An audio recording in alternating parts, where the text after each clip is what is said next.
अधिवेशनामध्ये अनेक विषय चर्चेला येतात. आपला जो विषय आहे विदर्भचा, तसंच सगळेच विषय मला वाटतं गांभीर्याने घेतले पाहिजेत. आज आपण पाहिलं असेल जे घटनाबाह्य मुख्यमंत्री आहेत ते मला वाटतं महाराष्ट्रातच नाही आहेत, इतर राज्यांमध्ये काहीतरी गेलेत, एका शपथविधीला हजर राहण्याचे आदेश आलेले आहेत म्हणून तिथे गेलेले आहेत. मूळ गोष्ट हीच आहे. काल देखील आम्ही पाहत होतो जेव्हा मराठा आरक्षण ह्या महत्वाच्या विषयावर चर्चा सुरू होती, संध्याकाळी 3-4 तास मला वाटतं रात्रीपर्यंत चालली.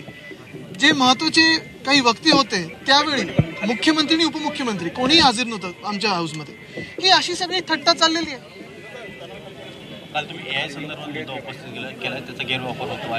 काल एक महत्वाचा विषय मी घेण्याचा प्रयत्न केला हाऊसमध्ये. देवेंद्र फडणवीस साहेबांनी मला उत्तर दिलं त्याच्यावर.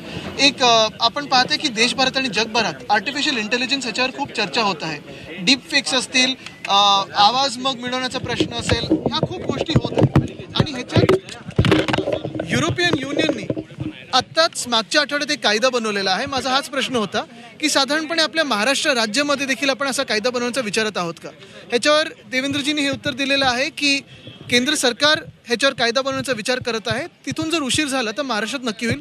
एक तरुण आमदार म्हणून आणि आमदार महाराष्ट्राचा म्हणून माझी हीच इच्छा राहील की ह्याच्यावर लवकरात लवकर आपण पावलं उचलावी. कारण हे पाहताय आपण की जग बदलत चाललेलं आहे आणि AI आपला एक मोठा घटक होत चाललेला आहे. आर्टिफिशियल इंटेलिजन्स हे वापरायचं कसं, जनहितासाठी वापरायचं कसं, हे वापरणं गेलंच पाहिजे. कारण हेल्थकेअर असेल, एज्युकेशन असेल, शिक्षण असेल, आरोग्य असेल, या दोन्ही क्षेत्रात ह्याचा खूप मोठा उपयोग होऊ शकतो. पण हे होत असताना कुठेही क्राईम वाढू नये ह्याच्यावर देखील आपण लक्ष दिलं पाहिजे. नुकसान झालेल्या शेतकऱ्यांचा दिल्लीचा दौरा कॅन्सल झाल्याचं काय काय युबीटी नावाचं एक कार्ड आहे, ते कार्ड भरलं की मोर्चा संपेल अशी टीका केली. मला वाटतं प्रश्न सोपा आहे. धारावीचा विकास होत असताना कुठच्या तरी सरकारचा एका मित्राचा विकास होऊ नये, एका व्यक्तीचा विकास होऊ नये. निश्चितपणे ज्यांना प्रॉफिट कमवायचे त्यांनी कमवावे, पण ते कसे असावेत, काय असावेत, त्याच्यावर सरकारचं काहीतरी रेग्युलेशन असायला पाहिजे. महत्त्वाची गोष्ट म्हणजे एवढ्या जर काही आपण सवलती देत असू तर आमचं महाविकास आघाडीचं सरकार होतं तेव्हा सरकारलाच कसा फायदा हे बघून आपण पाहिलं असेल बीडचा जो विकास केला, पुनर्विकास करायला सुरू केलं, ते सरकारच्या माध्यमातून केलं.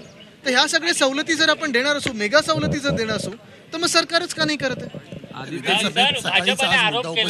मुंबईमध्ये आरे कॉलनीमध्ये लँड जिहादचं प्रकरण समोर येत आहे. खरंच असं प्रकरण आहेत का? याच्यावर थोडं मला बघायला लागेल. याच्यावर मी आता आपल्याकडून अनेक भाजप नेत्यांवर खासदारकीची जबाबदारी दिली जाते.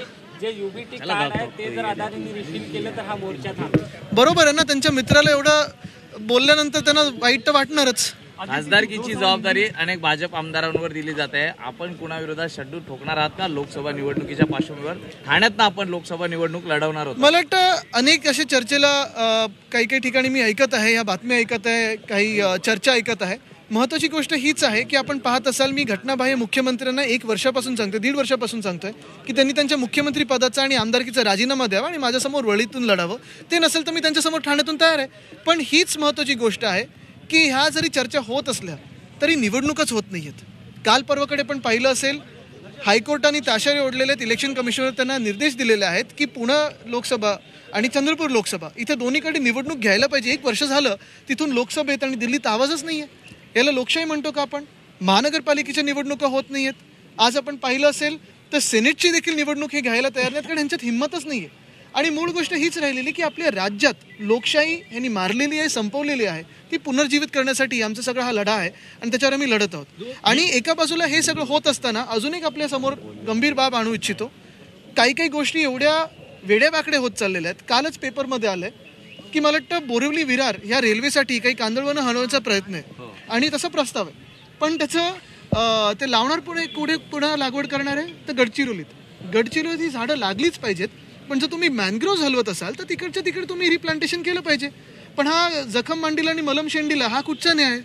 तसंच जर आपण पाहिलं असेल तर अजूनही दिघा स्टेशनचं उद्घाटन 8 महिने तयार आहे तरी झालेलं नाही. उरण लाईन असेल, डोंबिवली मानकोली कनेक्टर असेल, हे तसंच्या तसं पडलेलं आहे. आणि आज देखील मुख्यमंत्री कुठे आहेत? घटनाबाह्य राजस्थानमध्ये आहेत. आदेश आले म्हणून तिथे गेलेत. आपण पाहिलं असेल MTHLचं अजून उद्घाटन पेंडिंग आहे. मुख्यमंत्री कुठे आहेत? राजस्थानमध्ये आहेत. आजच मला वाटतं पेपरमध्ये आलंय, काल उत्तर दिलं गेलं की आपल्या राज्यामध्ये 2,500 शेतकऱ्यांनी आत्महत्या केलेल्या आहेत. शेतीचा प्रश्न हा मोठा आहे. कृषी क्षेत्र हे कोलमडलेलं आहे. मोठे मोठे उद्योग देखील दुसऱ्या राज्यात जात आहेत. घटनाबाह्य मुख्यमंत्री दुसरीकडे प्रचाराला जातात, शपथविधीला जातात, दिल्लीला बोललं की दिल्लीला उडी मारत जातात. पण आमच्याकडे आमच्या महाराष्ट्रामध्ये फेरीमाला काही त्यांना कुठेच वेळ मिळत नाही. राज्यातले रस्ते गुळगुळीत करण्याचं आश्वासन दिलं होतं. राज्यातल्या महत्त्वाच्या प्रश्नांच्या ऐवजी शपथविधी प्रचार यातच मुख्यमंत्री व्यस्त आहेत अशी टीका आदित्य ठाकरेंनी केली आहे. आणि सोबतच मुख्यमंत्र्यांनी राजीनामा देऊन वरळीतून लढावं असं आव्हान आदित्य ठाकरेंनी पुन्हा एकदा दिलंय.